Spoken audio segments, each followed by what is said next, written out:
Supreme court کا تفصیلی فیصلہ آیا کل 9 مئی کو. جس طرح مجھے وہاں سے اغوا کیا اسلام آباد ہائی کورٹ کے اندر جب میں رجسٹری میں بیٹھا ہوا تھا، تو جس طرح مجھے اغوا کیا گیا کمانڈو ایکشن میں، سپریم کورٹ کا تفصیلی فیصلہ آیا اور اس میں 2 چیزیں واضح ہو گئیں کہ ایک کہ یہ غیر قانونی تھا اور غیر آئینی تھا. جو طریقہ انہوں نے جس طرح مجھے وہاں سے اغوا کیا ہے وہ غیر قانونی بھی تھا اور غیر ہمارے آئین کے خلاف بھی تھا. اور یہ بھی اس میں آیا سپریم کورٹ کے فیصلے میں کہ جب میں چیف جسٹس صاحب کے سامنے پیش ہوا تو پہلی دفعہ مجھے پتہ چلا کہ کیا ہوا ملک کے اندر. توڑ پھوڑ ہوئی، آگ لگی، کتنے بڑے احتجاج ہوئے.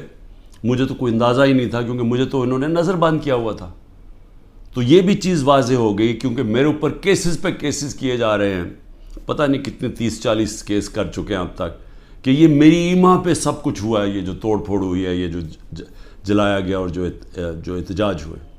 تو میں آج یہ سب سے پہلے کہنا چاہتا ہوں کہ اب اگر جو ملک کی سب سے بڑی عدالت کا فیصلہ آ گیا ہے کہ یہ غیر آئینی اور غیر قانونی طور پہ مجھے وہاں سے جس طریقے سے مجھے وہاں سے پکڑ کے لے کے گئے ہیں، جس طریقے سے انہوں نے شیشے توڑے رجسٹری آفس کے، وہاں کے سٹاف کو ڈنڈے مارے، ان کی کمپیوٹر اور اکوپمنٹ کو توڑا، میرے لوگوں کو جو گارڈز تھے ان کو مارا، وکیلوں کو مارا، مجھے سر پہ ڈنڈا لگا، اور پھر جس طرح ایک دہشت گرد اور مجرم کی طرح وہ جو کہ ملک کی سب سے بڑی پارٹی کا سربراہ ہے، ساری دنیا نے وہ پھر دیکھا جس طرح مجھے انہوں نے وہاں سے پکڑ کے لے کے گئے.